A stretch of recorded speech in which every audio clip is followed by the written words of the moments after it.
Hi friends, நான் வந்து diet இருந்து வெயிட் குறைஞ்சிட்ருக்கேன். கிட்டத்தட்ட 10 kgs பக்கமாக குறைஞ்சிருக்கேன். ஸோ நான் என்னோடய ஃபுட்டுக்காக என்னென்ன ரெசிபிஸ் ஃபாலோ பண்ணுறனோ அதெல்லாம் ஒன் பை ஒன்னாக வீக்லி ஒரு டயட் ரெசிபி வீடியோ இங்கே கொடுத்துட்ருக்கேன். நான் ஜான்சி சுயநாமஜ்ஹர். டயட் ஃபுட் அப்படின்னா நமக்கு தனியாக செய்ய வேண்டியிருக்கும், வீட்டில் இருக்கிறவங்களுக்கு தனியாக செய்ய வேண்டியிருக்கும். ஸோ அந்த மாதிரி இருக்கும்போது ரொம்ப ரொம்ப ஈஸியாக தனியாக நமக்கு குழம்பு தேவையில்லை, தனியாக இன்னொன்று தேவையில்லை அப்படிங்கிற மாதிரியான ஒரு ஸ்டஃப்டு ரெசிபி தான் நம்ம இப்போ பார்க்க போகிறோம். ரொம்ப டேஸ்டியாகவும் ரொம்ப ரொம்ப ஈஸியாகவும் இருக்கும். இது செய்கிறதுக்கு நமக்கு ஜஸ்ட் ஒரு 10 minutes இருந்தாலே போதும்.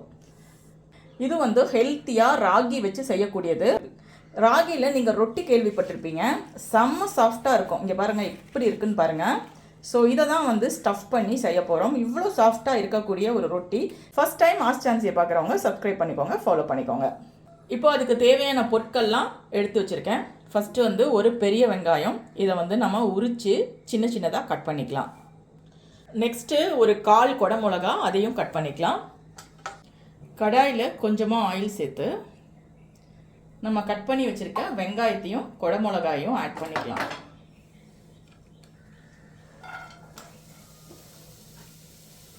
கொஞ்சம் உப்பு, கொஞ்சம் வந்து மிளகுத்தூள், பச்சை மிளகாய் கூட ஆட் பண்ணிக்கலாம், அல்லது மிளகுத்தூள் வேணாலும் ஆட் பண்ணிக்கலாம். இப்போ கொஞ்சம் கொத்தமல்லி தழை சேர்த்துக்கிறேன். இதில் 2 முட்டை ஆட் பண்ணிக்கிறேன். முட்டை சேர்க்காதவங்க நம்ம வெஜிடபிள்ஸ் ஆட் பண்ணிக்கலாம். கேரட்டு, பீன்ஸு, இந்த மாதிரி எந்த வெஜிடபிள் வேணாலும் நம்ம ஆட் பண்ணிக்கலாம். காலிஃப்ளவர், கேபேஜ், இப்படி. இப்போ நம்ம ஸ்டஃபிங் ரெடி ஆகிடுச்சு. இதை வந்து நான் ஆஃப் பண்ணி இறக்கி வச்சுக்கிறேன். இப்போ நான் இங்கே 1 கப்பு ராகி மாவு வச்சுருக்கேன். இந்த 1 கப்பு ராகி மாவுக்கு அதே மாதிரி கப்பில் 1 கப் தண்ணி வச்சுருக்கேன். 1க்கு 1 கணக்கு. இந்த தண்ணியை எடுத்து ஒரு பாத்திரத்தில் ஊற்றிக்கலாம். ஊற்றிட்டு ஸ்டவ் ஆன் பண்ணிக்கலாம். இந்த தண்ணி வந்து நல்லா கொதி வரணும். இப்போ இதில் கொஞ்சமாக உப்பு சேர்த்துக்கிறேன். இப்போது தண்ணி வந்து நல்லா தளதளன்னு கொதிச்சிருச்சு. கொதிச்ச வாட்டி நம்ம வந்து இதை சிம்மில் வச்சுக்கலாம். சிம்மில் வச்சுட்டு இந்த ராகி மாவு எடுத்து உள்ளே போட்டுக்கலாம். போட்டு ஜஸ்ட்டு நம்ம ஒரு கலக்கிட்டு உடனே வந்து நம்ம அடுப்பை ஆஃப் பண்ணிடணும். ஆஃப் பண்ணிவிட்டு இப்போ நம்ம வந்து மிக்ஸ் பண்ணணும். இப்போ பாத்திரத்தை நம்ம வெளியே எடுத்து வச்சுக்கலாம். இப்போ வந்து நம்ம இதை எடுத்து கீழே போட்டு பிசைஞ்சிக்கலாம். ராகி மாவில் வந்து பார்த்திங்கன்னா நிறைய வைட்டமின்ஸ் இருக்குது. குறிப்பாக வைட்டமின் டி நிறையவே இருக்குது. ஸோ இந்த வைட்டமின்ஸ் எல்லாம் வந்து ஃபேட் சால்யூபிள் வைட்டமின்ஸ். அப்படின்னா என்னென்னா, இந்த கொழுப்பு ஆட் பண்ணும்போது அது அப்படியே கரையும். அதனால நம்ம என்ன பண்ணுறோம், 1 ஸ்பூன் அளவுக்கு இதில் நம்ம நெய் சேர்த்துக்க போகிறோம். நெய் அல்லது வந்து செக்கில் ஆட்டின எண்ணெய் எது இருந்தாலும் ஆட் பண்ணிக்கலாம்.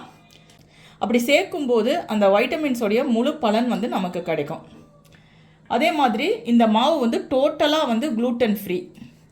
வெயிட் லாஸ்க்கு ரொம்பவே வந்து இது ஹெல்ப்ஃபுல்லாக இருக்கும். ஸோ நல்லா வந்துட்டு கைகளால் அழுத்தி பிசைஞ்சிக்கலாம். இப்படி ஒரு 2 to 3 minutes இப்படி பிசையணும். அதுதான் ரொம்ப ரொம்ப முக்கியமான ஒரு விஷயம். இப்போ நம்ம இதை சின்ன சின்ன உருண்டைகளாக பிரிச்சுக்கலாம்.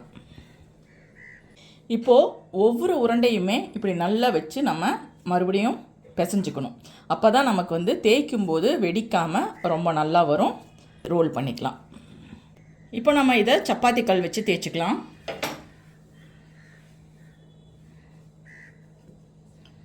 கொஞ்சம் போல் ராகி மாவு போட்டு நம்ம இப்படி தேய்ச்சிக்கலாம் தேவைப்பட்டால்.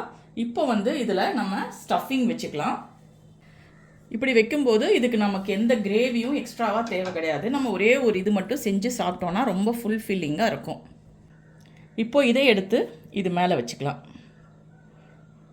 மேலே வச்சுட்டு லைட்டாக வந்து இந்த கார்னர்ஸை மட்டும் இப்படி ப்ரெஸ் பண்ணி லைட்டாக இப்படி பண்ணி விட்டுறலாம். கோலால் மறுபடியும் லைட்டாக வந்து இதை தேய்ச்சிக்கலாம்.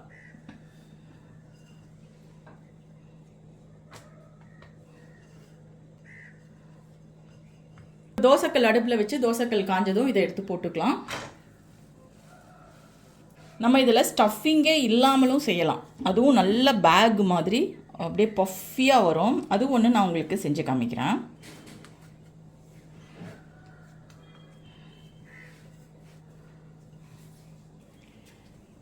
அப்படியே இதை திருப்பி போட்டுக்கலாம்.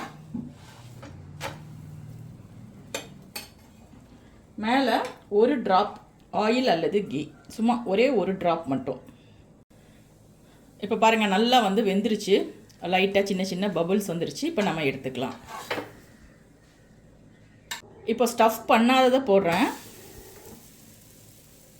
கொஞ்சம் வெந்ததும் இதை டர்ன் பண்ணி போட்டுக்கலாம். டர்ன் பண்ணதுமே பார்த்திங்கன்னா சின்ன சின்னதாக பபுள்ஸாக வர ஆரம்பிச்சிருச்சு. அப்படியே செம்ம சாஃப்டாக இருக்கும். இது இன்னொரு வாட்டி டர்ன் பண்ணிக்கலாம். இப்போ பாருங்கள், அப்படியே பஃபியாக எப்படி வந்து எழுந்து நிற்கிதுன்னு பாருங்கள். அப்படியே ஒரு பேக் மாதிரி. ஸோ இதுதான் வந்து இதோடைய ஒரு ஸ்பெஷாலிட்டி. ரெண்டாக பிரியும் போது அந்த லேயர் வந்து ரொம்ப ரொம்ப தின்னாகவும் அப்படியே ஒரு சாஃப்டாகவும் இருக்கும். வந்து பிரேக்ஃபாஸ்ட்டுக்கு இதை மட்டும் சாப்பிட்டா போதும், வேறு எதுவுமே சாப்பிட தேவையில்லை.